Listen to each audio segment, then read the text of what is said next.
할렐루야. 주의 풍성한 은혜와 사랑하심이 오늘도 예배 참석한 여러분 가운데 있길 주의 여러분을 축원합니다.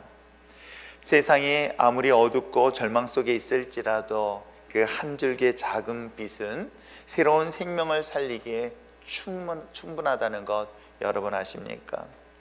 영하 10도 15도 우리나라의 그 추운 매서운 찬바람이 더욱더 기승을 부릴 때에 모든 땅은 꽁꽁 얼어붙었습니다. 꽁꽁 얼어붙은 그곳에서 그 다음에 봄이 되었을 때 새싹이 솟아나는 것이 너무나 놀랍고 신비할 때가 있습니다. 정말 모두 얼어붙어 있는 곳에 생명이라고는 도저히 살 수 없는 그런 척박한 그곳에 작은 씨앗이 있습니다. 꽁꽁 얼어붙어 있는 그 딱딱한 땅 속에 있는 작은 씨앗. 근데 이 씨앗이 봄이 됐을 때 이 추운 겨울을 이겨내고 새싹이 쏟아나는 이유가 뭐 때문인지 아십니까? 그 씨앗에 생명이 있기 때문인 것이죠. 아무리 씨앗일지라도 생명이 없다고 한다면 여러분 봄이 된다 하더라도 결코 새싹을 볼 수가 없을 것입니다. 그 추운 겨울을 지나고 그 딱딱한 얼음 구덩이 속에서 이제 봄이 되어서 하나의 작은 씨앗이 생명을 잉태하고 또 꽃이 피는 그 모습을 보면 그것이 또한 하나님의 놀라운 자연의 섭리 속에 주시는 은혜가 아닐까 생각해 봅니다. 바로 그 안에 이 생명이 있는 씨앗이 있다고 한다면 과연 그 생명은 오늘 우리들에게 무슨 의미를 가지고 있을까? 지금 오늘날 이와 같은 현실의 상황 속에서 우리에게 이 추운 겨울을 지나갈 것이고 위기를 지나간다 할지라도 우리가 마침내 따뜻한 그 봄날에 꽃이 필 수 있는 것이 있다고 한다면 그 안에 생명이 있는 것처럼 비록 오늘 처한 우리들의 현실과 상황이 정말 지금 겨울처럼 춥고 그야말로 아무 생명 없는 것 같을지라도 반드시 그곳에 생명 있는 씨앗에 그 아름다운 열매를 맺는 저와 여러분이 되어진다면 반드시 이 모든 위기를 극복하고 아름다운 열매를 맺는 저와 여러분이 되어질 줄 믿습니다. 그렇다면 그 생명은 어디에 있을까요? 단순히 육체적 생명을 말하고 있지는 않습니다. 그것은 바로 저는 꿈이라고 이야기를 하고 싶어요. 모든 사람이 꿈을 꿀 수 없는 상황 속에서 이 꿈을 가진 사람은 바로 생명을 소유한 자라고 이야기해도 크게 정의를 내려도 크게 틀리지 않을 것입니다. 현실과 상황은 문제가 있고 고통스럽지만 이 생명을 가진 이 꿈을 가진 자들은 그것이 문제가 되지 않습니다. 그렇기 때문에 우리가 많은 여러 가지 어려움의 위기를 만나고 또 뿐만 아니라 많은 전쟁을 경험하며 또 수많은 일들을 경험하지만 승리하는 자가 살아가는 것이 아니라 살아남는 자가 반드시 승리하는 것처럼 이 살아있다는 것은 결국 우리 안에 생명이 있을 때, 꿈이 있을 때 가능하다는 것 또한 결단코 잊지 않기를 부탁드립니다. 그것은 성경의 역사뿐만 아니라 인류의 역사가 그것을 증명해 보이고 있습니다. 꿈을 가진 민족, 꿈을 가진 한 사람의 개인은 반드시 세상 속에 사라지지 않냐고 그 꿈이 세상 가운데 그 어떤 어려운 위기를 극복하고 마침내 그 꿈의 결과로 아름다운 열매를 맺는 이야기들은 굳이 우리가 세상이 아닌 성경 속뿐만 아니라 세상의 수많은 사람들의 사례를 통해서도 볼 수가 있는 이야기겠죠. 사랑하는 성도 여러분, 오늘 여전히 2021년도 현실적인 물론 우리 요즘에 조금씩 희망이 보이는 가운데 있지만 그럼에도 불구하고 오늘 생명의 꿈을 갖는 저와 여러분 되어서 2021년도 이제 또한 지나갈 것이고 그 후에 정말 우리 그 가진 꿈을 가지고 하나님 앞에 영광 나타나며 자랑하며 나갈 수 있는 저와 여러분 되시길 부탁드립니다. 그렇다면 이 꿈에 대한 이야기를 할 때 세상에서 가장 위대한 꿈을 가진 자가 누구일까? 가장 위대한 꿈을 가진 자라고 한다면 저는 하나님이라고 이야기할 수밖에 없겠죠. 세상에 많은 사람들의 꿈을 갖고 이야기를 합니다. 그러나 대부분의 꿈은 어찌됐건 간에 인간이 가지고 있는 제한된 범위 안에서 이루어질 수 있는 꿈을 갖고 있지만은 하나님이 가지고 있는 꿈은 우리 인간의 이성으로는 도저히 상상할 수 없는 꿈을 가지신 분이 바로 하나님이라는 것에 대하여 부정할 수 없습니다. 인간의 이성으로 인간의 머리를 이해할 수 없는 꿈을 가진 그 하나님, 그렇기 때문에 성경은 이 사실을 이야기하고 있는데 아브라함도 그 중에 한 사람 아닐까요? 물론 하나님께서 그에게 꿈을 주시고 비전을 주시고 소망을 주셨습니다. 근데 그 아브라함에게서 가지고 있는 꿈은 단순히 태어나지 아니한 자신의 몸에서 아이를 하나 정도 얻는 것 정도의 수준의 꿈이었다고 한다면, 하나님은 큰 민족에 대한 꿈을 꾸고 있는 건 여러분 아십니까? 성경 속에 등장하는 모세도 마찬가지였던 것이고, 또한 다윗도 마찬가지일 것입니다. 하나님이 생각하는 꿈은 우리가 생각하는 꿈 이상의 위대한 꿈이 있는 그런 존재가 누구이다? 하나님이시다. 자, 그런데 저는 이 꿈의 근본이시면서 가장 위대한 꿈을 가신 그 하나님, 이 꿈을 가지고 놀랍게도 그 역사를 이루는 사람들이 있는데 어떤 사람들인지 아십니까? 그 꿈을 가지고 있는 그 하나님의 꿈을 내가 소유하는 자, 하나님이 가지고 있는 꿈을 내 마음속에 품는 자, 그것이 우리가 성경 속에 있는 아브라함도 그 중에 하나일 것이고, 성경 속에 등장하는 많은 사람들이 그러한 인물들일 것입니다. 하나님의 위대한 꿈을 소유했을 뿐만 아니라 이 소유한 사람과 함께하는 자들도 또한 있는 건 여러분 아십니까? 그 함께하는 자를 통해서 하나님의 꿈이 이루어지는 것들은 성경 속에 보여주고 있는데, 그 중에 하나가 다윗이 그리하지 않았을까 생각해 봅니다. 다윗은 어린 목동의 신분을 가지고 있던 그런 무명의 어린 소년이었습니다. 그런데 어느 날 하나님이 그에게 꿈을 주신 거예요. 어떤 꿈을 주셨습니까? 그가 나라의 왕이 되겠다는 꿈을 갖고 있었던 인물이 아닙니다. 그런데 하나님이 그에게 그 꿈을 부어주시는 것이죠. 사무엘을 통해서 그가 이스라엘의 위대한 왕으로 세울 것이라는 꿈을 하나님께서 허락하시어 그 마음속에 품게 합니다. 자, 그러면 위대한 꿈을 가진 그 하나님이 그 꿈을 저와 여러분에게 소유되어져 있는 것처럼 다윗에게도 소유했습니다. 근데 참 재밌는 것은 사무엘상 22장에서 보면은 아주 다윗을 따르는 인물들이 등장하고 있어요. 당시에 위대한 인물들이 아닙니다. 빚진 자, 억눌린 자, 상한 자들, 약 400여 명이 누구를 따르는지 아십니까? 다윗을 따르더라는 것이죠. 이 원리를 본다면 위대하신 꿈을 가진 그 하나님, 이 꿈을 소유한 저와 여러분, 그리고 소유한 저와 여러분과 함께 동역하는 사람들을 통해서 하나님의 위대한 꿈이 성취되어지는 것 여러분 아십니까? 다윗을 따랐던 그들은 다시 하나님이 주셨던 꿈을 가지고 그 꿈을 그 따르던 400명의 무명의 용사들, 버려지고 소외되어지고 상처투성이었던 당시의 400여 명은 마침내 이스라엘 위대한 왕국을 세우는 데 중요한 역할들을 하는 것을 본다면, 그렇습니다. 하나님이 가장 위대하신 꿈을 가진 그 하나님의 꿈을 소유했을 뿐만 아니라 그 소유한 자들과 함께 할 때에 하나님께서는 그 놀라운 꿈의 역사에 놀라운 축복의 은혜를 경험하는 우리가 될 줄 믿습니다. 2021년도도 여전히 새해표를 동일하게 준비를 했습니다. 세계 모든 민족에게 뛰어나게 하실 하나님의 꿈, 이거는 하나님이 가지고 있는 꿈인 거예요. 세계 모든 민족 가운데서 가장 위대한 사람으로 세워주시겠다는 것이 하나님의 계획이었고 하나님의 꿈이었습니다. 근데 그 꿈을 이제는 믿음으로 바라보며 소유하는 저와 여러분이 되어지기를 소망합니다. 하나님의 위대한 꿈을 내 마음속에 품고 나갈 수 있는 저와 여러분 되어지기를 소망합니다. 그리고 이 꿈을 가질 수 있는 우리 율전의 신앙 공동체가 되어지기를 소망합니다. 그리고 이 꿈이 마침내 이루어질 수 있도록 믿음의 눈으로 바라보며 나갈 수 있는 저와 여러분 되어지기를 주님의 이름으로 축복합니다. 그러기 위해서 하나님이 우리에게 또 하나의 주신 말씀이 뭐였을까를 묵상하면서 하나님 말씀에 순종하는 것, 그래서 그 하나님 앞에 순종하는 것뿐만 아니라 올해는 중심을 기도하면서 특별히 마음이 정말 불편하고 답답한 지금의 예배 형태를 보면서, 그래, 어떤 어려운 환경 속에서도 예배의 승리자가 되어야 되겠다.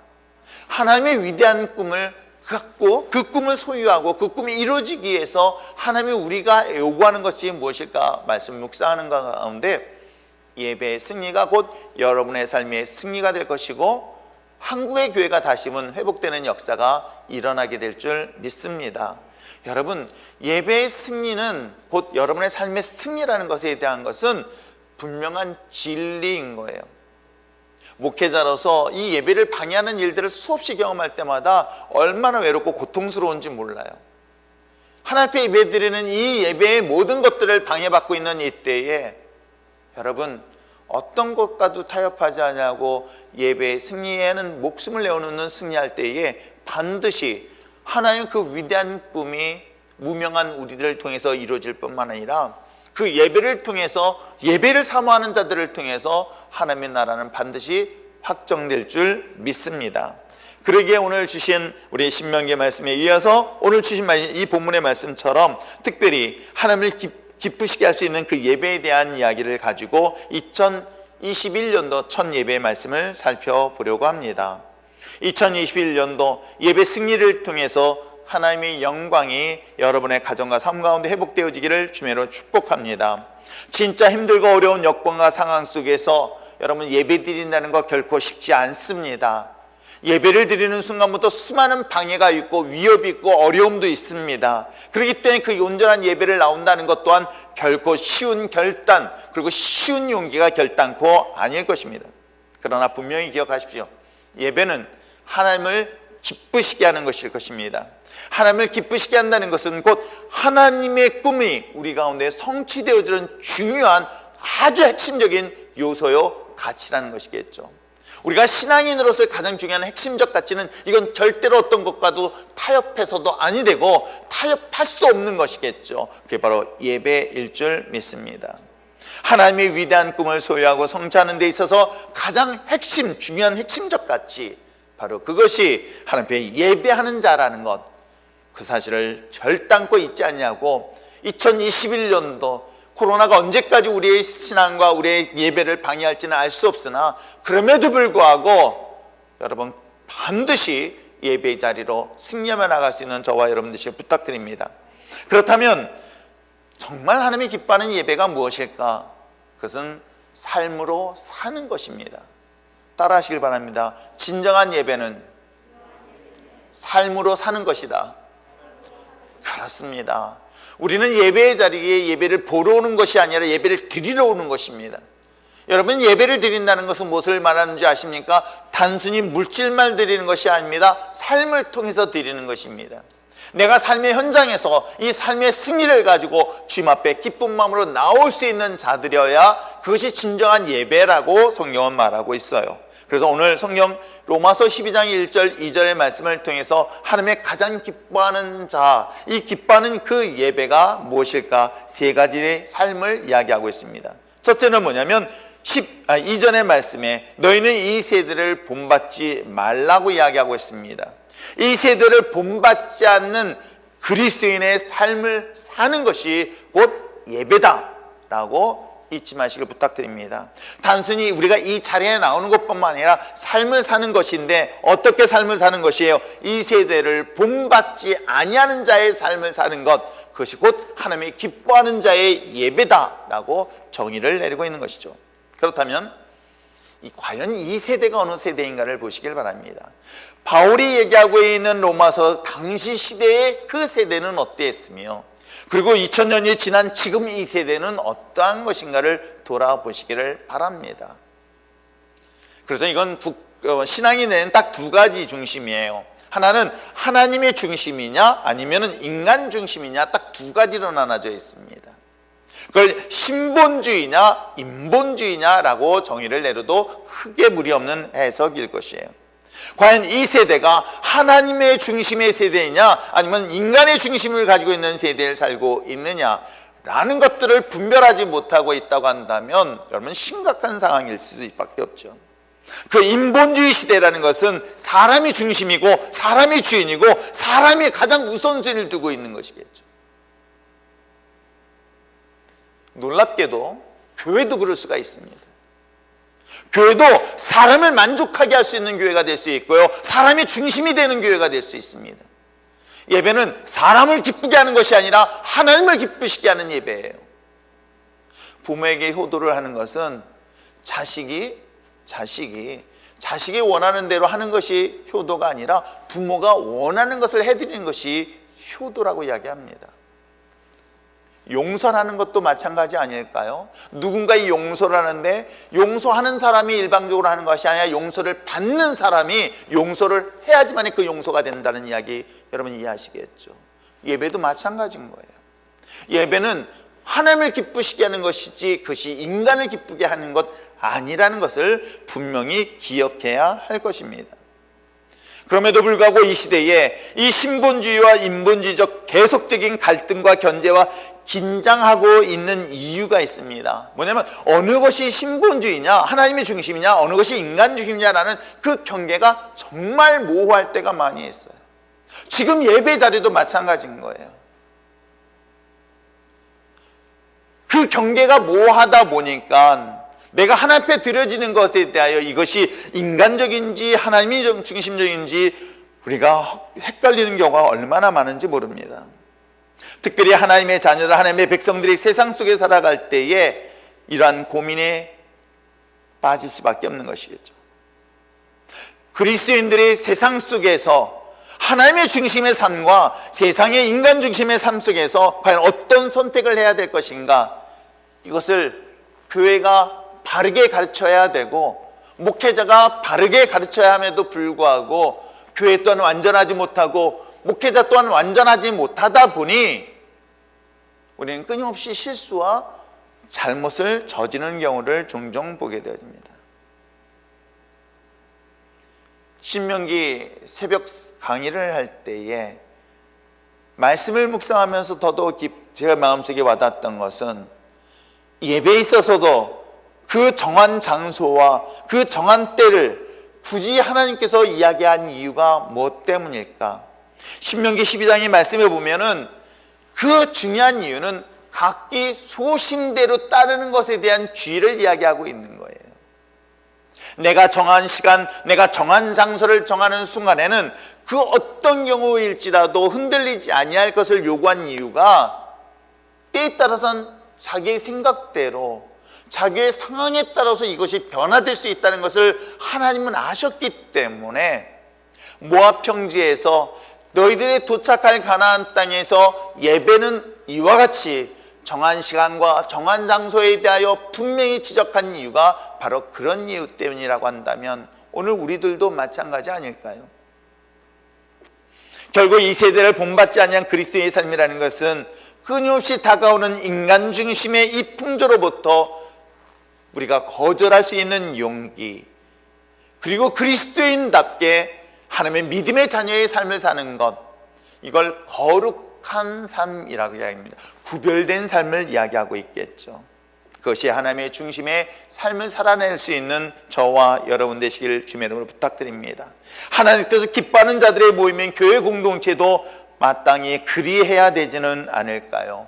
그러므로 하나님이 기뻐하는 삶에 거룩하게 구별되어질 수 있는 이 세대를 본받지 않는 자의 삶이라는 것은 여러분의 어떠한 환경과 상황 속에 있을지라도 항상 하나님의 우선순위며 공의와 정의의 삶을 살아낼 수 있는 저와 여러분 되시길 부탁드립니다.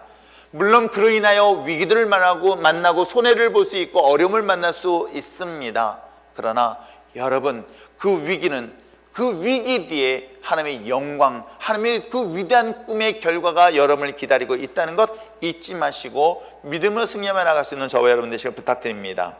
자, 두 번째 볼 수 있는 것은 어떤 것일까? 정말 하나님의 기뻐하는 자의 삶에 대한 이야기를 하고 있다 한다면 오늘 본문 2절에 두 번째 이야기를 하고 있으니 뭐라고 얘기하고 있습니까? 오직 마음을 새롭게 함으로 변화를 받으라고 이야기하고 있습니다.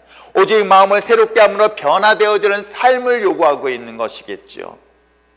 내 마음이 계속해서 변화되어지고 새롭게 변화되어지는 것.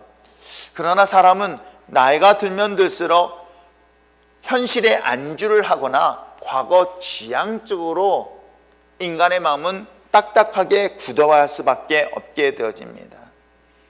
어찌 보면 현실에 안주하기 쉬운 상황 속에 있을 때에 왜 굳이 미래에 대한 도전, 불안하잖아요, 위험하잖아요. 그걸 굳이 할 필요가 무엇이 있겠습니까? 아브라함이 그리했습니다.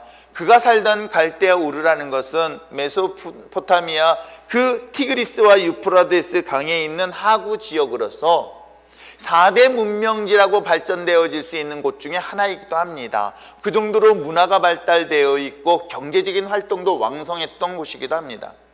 또 그는 안정된 직업을 가지고 있었던 것 또한 사실입니다. 왜요?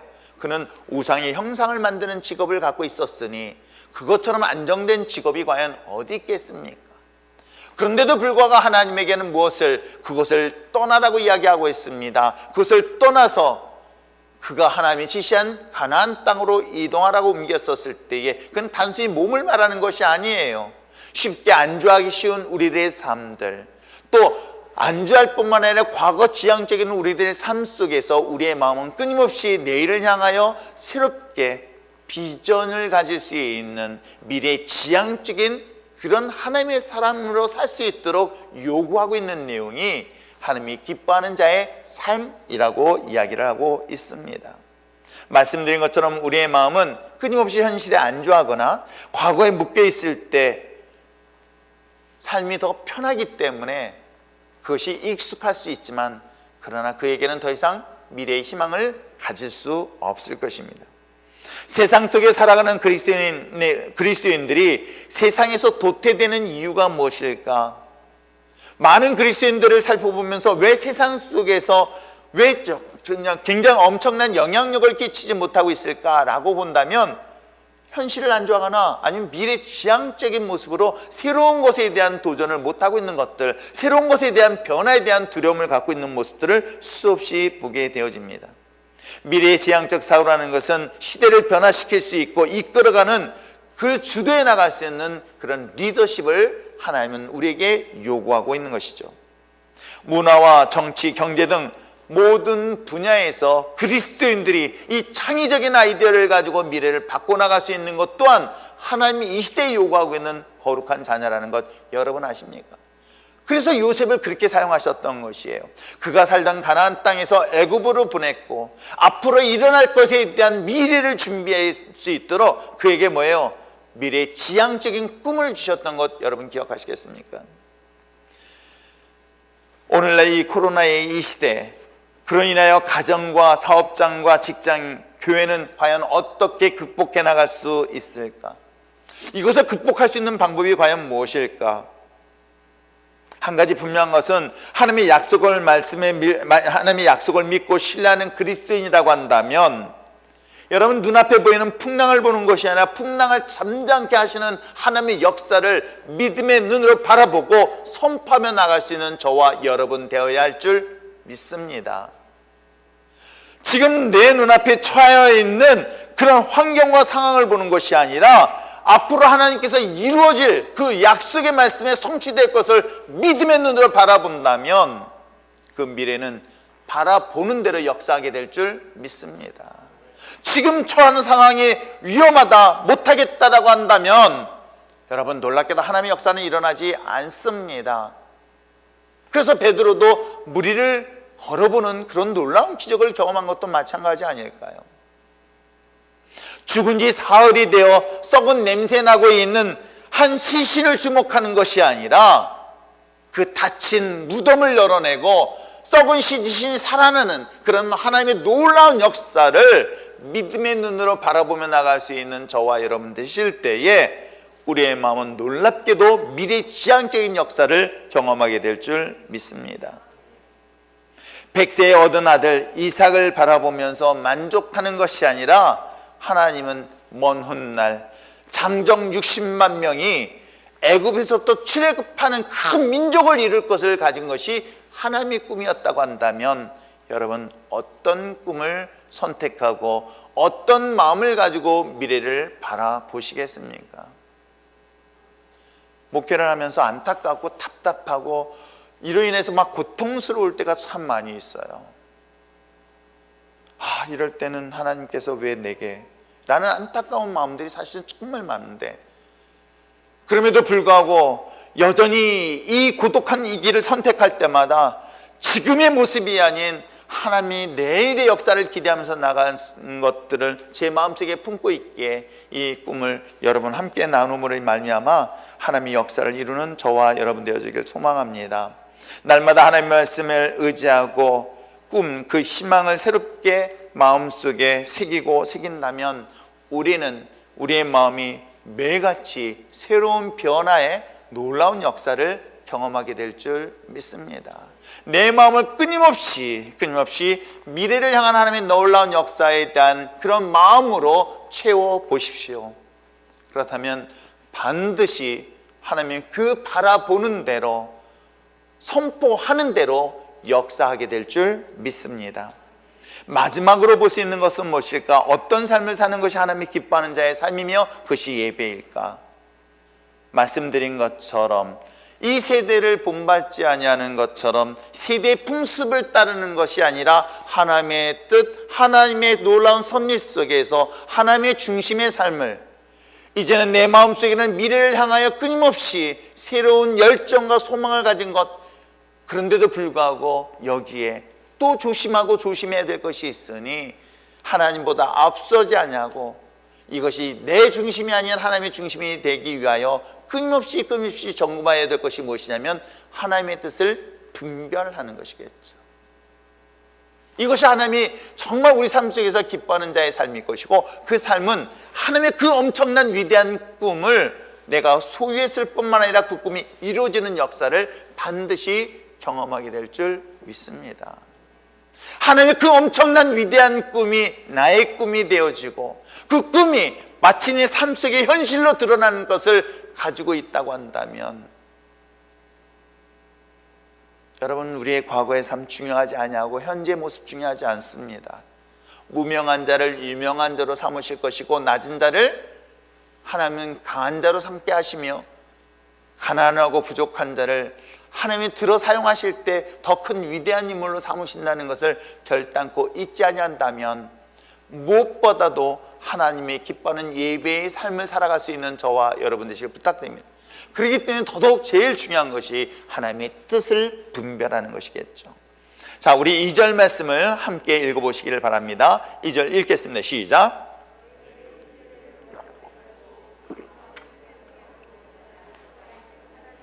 변화를 받아서 하나님의 선하시고 기뻐하시고 온전하신 뜻이 무엇인지를 뭐하라? 분별하라고 이야기하고 있습니다. 하나님의 선하시고 하나님이 기뻐하시고 하나님의 온전하시고 완전하심에 대한 뜻을 분별하라고 이야기하는 것이죠. 그렇기 때문에 어쩌면 이 세대를 본받지 않게 한 그 기준선, 그리고 중요한 것은 욕망이 아닙니다. 야망이 아닙니다. 하나님이 주신 비전인 거예요. 하나님이 나에게 주신 꿈인 거예요. 이 꿈을 가지고 언제나 새롭게 미래를 향하여 도전해 나갈 수 있는 그 열정과 그런 새로움에 대한 그런 마음들을 가지고 있다고 한다면 이젠 그 뜻이 하나님의 뜻인가를 끊임없이 묻고 점검하며 나갈 수 있는 저와 여러분 되어주기를 부탁드립니다. 그 기준선이 선하신가? 하나님이 기뻐하시는가? 하나님의 완전하신가? 이 세 가지를 잘 기준을 삼을 수 있는 저와 여러분 되었으면 참 좋겠습니다. 하나님의 말씀을 대하여 우리가 분명한 것은 하나님의 가끔 물어봅니다. 하나님의 뜻이 무엇인지 물어봅니다. 그리고 그 음성을 어떻게 듣습니까? 라고 하지만 저는 굉장히 단순해요. 굉장히 단순한 방법으로 생각합니다. 하나님이 기뻐하느냐 기뻐하지 않느냐, 하나님이 원하시느냐 원하지 않느냐, 딱 두 가지 기준으로만 삼고 있습니다. 하나님의 선한 일이라는 건 다른 게 아니에요.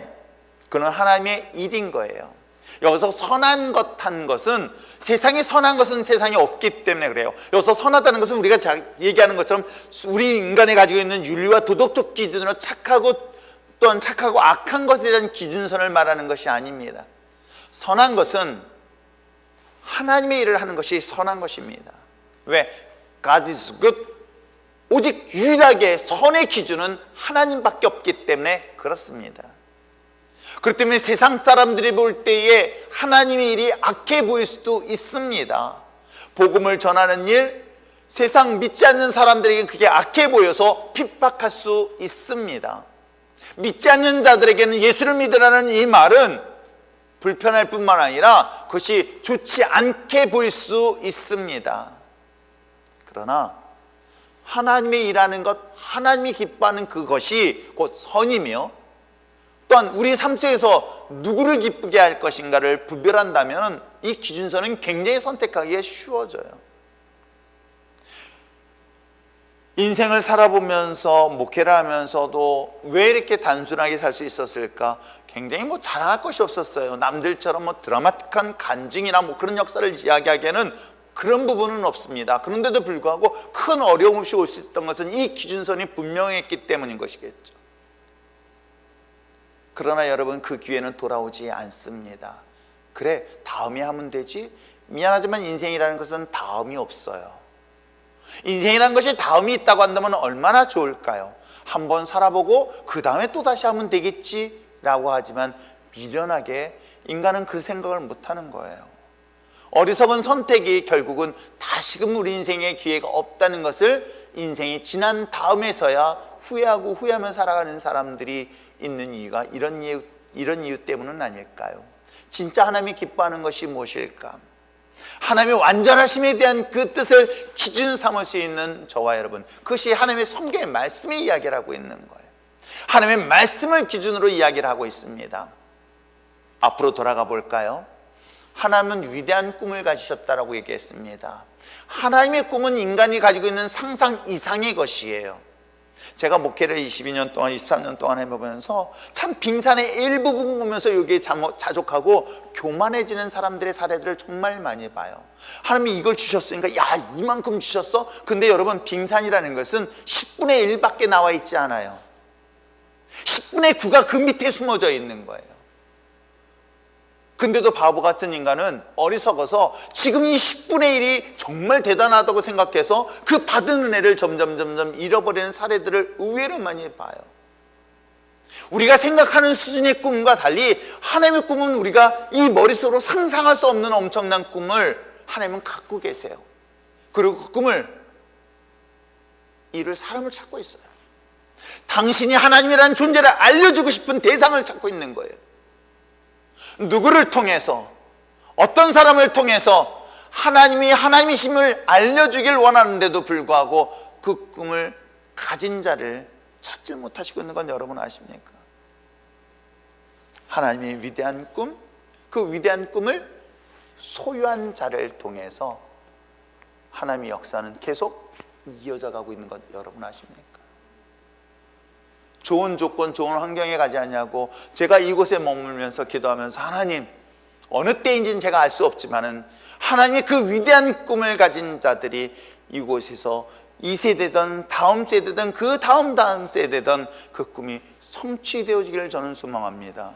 그 하나님의 위대한 꿈을 가진 그들, 그 소유한 자들과 함께 할 수 있는 자들을 통해서 하나님의 역사는 이루어졌습니다. 저는 그 꿈을 마음속에 품고 그 꿈을 이룰 자를 찾고 있는 거예요. 그 꿈과 함께 할 수 있는 자들을 여러분 초대하고 있는 것 아십니까?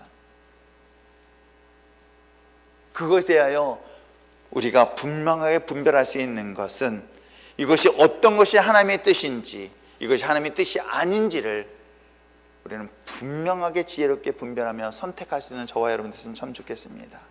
그 선택을 하지 않는 순간 또다시 기회가 온다고요. 미안하지만 인생은 더 이상 기회가 오지 않습니다.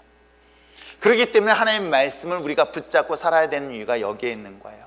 왜 내가 하나님의 말씀을 붙잡고 하나님의 말씀을 가까이 해야 되는 이유가 무엇 때문인지 아십니까? 그 기준선을 분명하게 알려주고 있기 때문에 그렇습니다.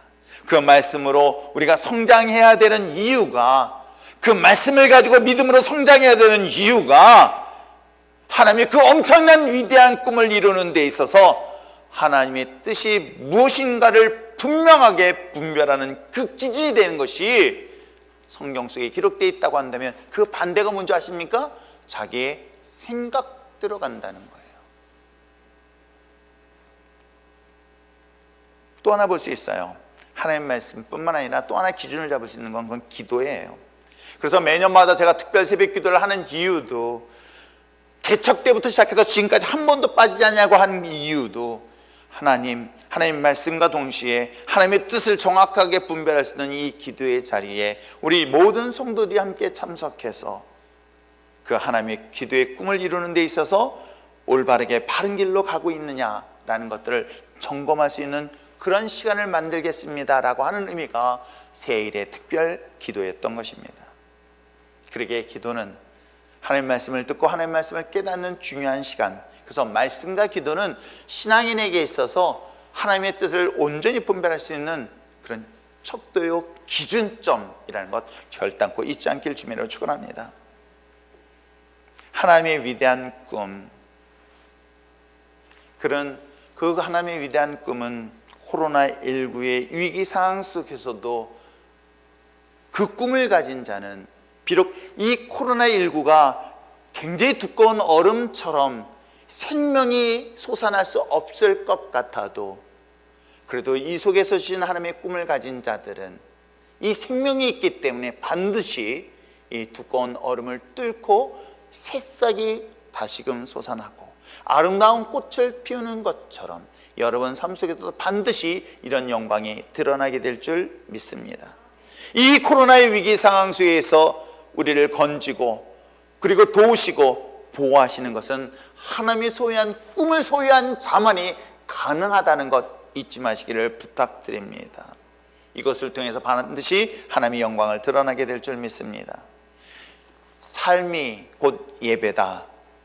그리고 그 삶이 예배인 자리에 여러분 2021년도 그 어떤 위기 상황 속에서도 승리하며 나갈 수 있는 저와 여러분 되시기를 부탁드립니다. 현장에서부터 곧 삶이 시작이라는 것 잊지 마시기를 부탁드립니다. 내 삶의 현장에서 내가 속해 있는 어느 곳에든지 곧 하나님 앞에 드려진 예배의 거룩함이고 예배의 장소라는 것, 그리고 그것을 가지고 하나님께 제단의 제물로 예배를 나오는 자 저와 여러분 되시기를 부탁드립니다.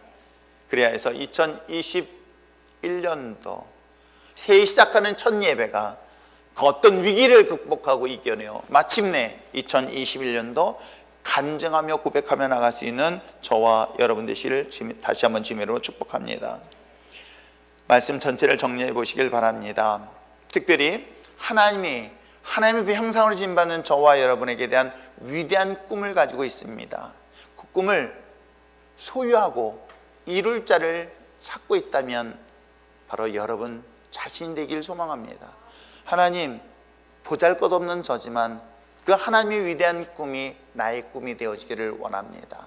하나님의 그 엄청난 위대한 꿈이 나의 소원이 되어지기를 원합니다. 그리고 그 꿈이 성취되어지기를 주님 앞에 구할 때 반드시 이루어지게 될 줄 믿습니다. 이러한 꿈을 이루기 위하여 오늘 주신 말씀, 무엇으로 승리하자? 예배의 승리자 되시길 바랍니다.